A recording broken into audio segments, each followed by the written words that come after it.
तो पहला नंबर है done studied law and read. तो आंसर होगा थियोलॉजी, यानी कि डन ने इनका पूरा नाम है जॉन डन। जॉन डन ने कानून और क्या पढ़ा? तो जवाब है हमारा थियोलॉजी। थियोलॉजी मीन्स धर्म शास्त्र। Number 2, John Donne is a blank poet. John Donne जो है, जॉन डन कैसे कवि हैं? तो जवाब है metaphysical poet. Metaphysical poet. Metaphysical का मतलब होता है आध्यात्मिक, आध्यात्मिक। Number 3, and stooped and drink a little more is from. और वह झुका और थोड़ा सा पानी पिया, किससे लिया गया है? तो जवाब है स्नेक से। स्नेक एक कविता है, स्नेक मीन्स होता है सांप, या एक पोएम है जो आपके चैप्टर में, बुक में लेसन नंबर 9 में है। Number 4, the poet is blank snake. तो जवाब होगा एफ्रेड ऑफ। कवि जो है सांप से डरा हुआ है। एफ्रेड ऑफ मीन्स होता है डरा हुआ। Number 5, the snake looked at the poet blank. तो जवाब होगा वैगली। सांप जो है कवि को देखा, किस तरीके से देखा? तो जवाब है वैगली। वैगली मीन्स होता है अस्पष्ट रूप से, यानी अच्छा से नहीं देखा। सांप ने कवि को स्पष्ट रूप से नहीं देखा। Number 6, Rupert Brooke praises. Rupert Brooke तारीफ करते हैं किसकी? तो जवाब होगा इंग्लैंड। इंग्लैंड ना बोला करें, बोला करें इंग्लैंड। इंग्लैंड। रूपर्ट ब्रूक किसकी तारीफ करते हैं? तो जवाब है इंग्लैंड की। Number 7, in heart at peace under an English heaven is from. यह लाइन किस कविता से? तो जवाब होगा द सोल्जर। द सोल्जर किसने लिखा है? रूपर्ट ब्रूक ने। Number 8, Macavity the mystery cat has been taken from. Macavity mystery cat लिया गया है। मिस्ट्री कैट का मतलब है रहस्यमय बिल्ली। तो ये लिया गया है old possum's book of practical cats से। एक बार फिर से बोले, old possum's book of practical cats. Okay. Number 9, who finds Macavity lazy and half sleep.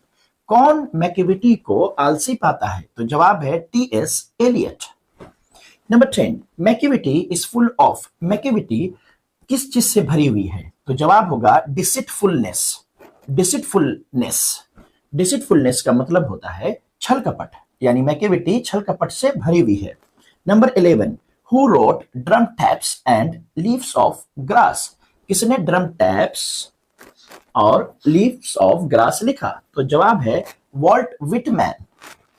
Number 12, I celebrate my self and Singh my self is from. मैं खुद की गीत गाता हूं और खुद जश्न मनाता हूं। ये किस कविता के लाइन से लिया गया? ये किस कविता से लिया गया है? यह लाइन किस कविता से लिया गया है? तो जवाब होगा सॉन्ग ऑफ माई सेल्फ। ये लिया गया है सॉन्ग ऑफ माई सेल्फ से। Question number 30, now the leaves are falling fast talks about the blank of human life. Now the leaves are falling fast, यह जो कविता है इंसान के जिंदगी के किस पहलू पर बात करता है? तो जवाब होगा फ्रस्ट्रेशंस। फ्रस्ट्रेशंस मीन्स होता है निराशा।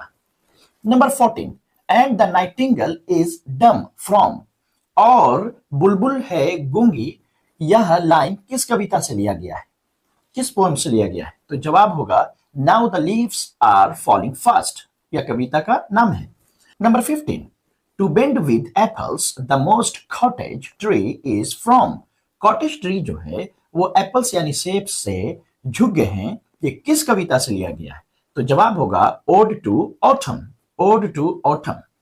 Number 16, who is the poet of ode to autumn. Ode to autumn के कवि कौन है? तो जवाब होगा John Keats. Number 17, and when I crumble who will remember who is I. और मैं जब झुक जाऊंगा, कमजोर हो जाऊंगा, तो मुझे कौन याद करेगा? इस लाइन में आई कौन है? आई माने मैं, वहां पर जो है आई कौन है? तो जवाब होगा पोएट, यानी कि कवि।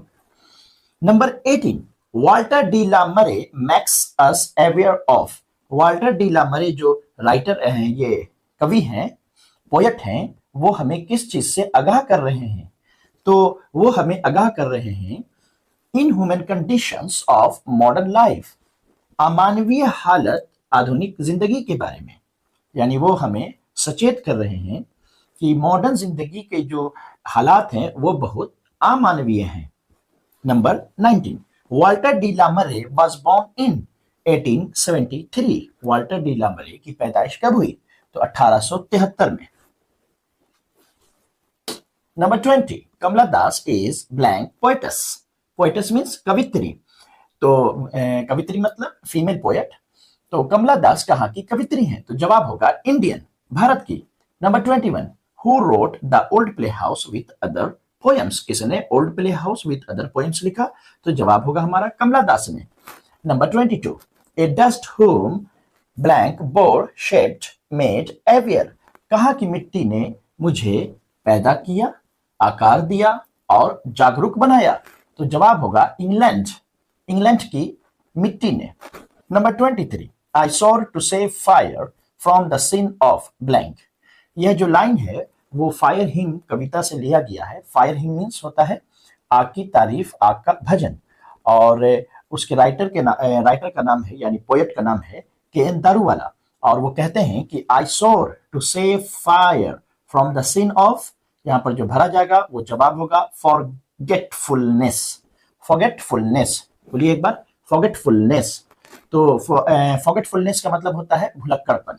मैंने शपथ लिया आग की सुरक्षा करने का। किस चीज से?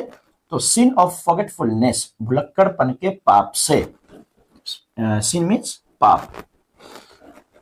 Number 24, fire him is composed bye. Fire him रचा गया यानी लिखा गया। तो जवाब होगा के.एन. दारूवाला। इनका पूरा नाम था Keki N. Daruwalla. Number 25, crossing of rivers is an important volumes of verse written by. Crossing of rivers कविता जो लिखा गया है वो किसके द्वारा? तो जवाब होगा के.एन. दारूवाला के द्वारा लिखा गया।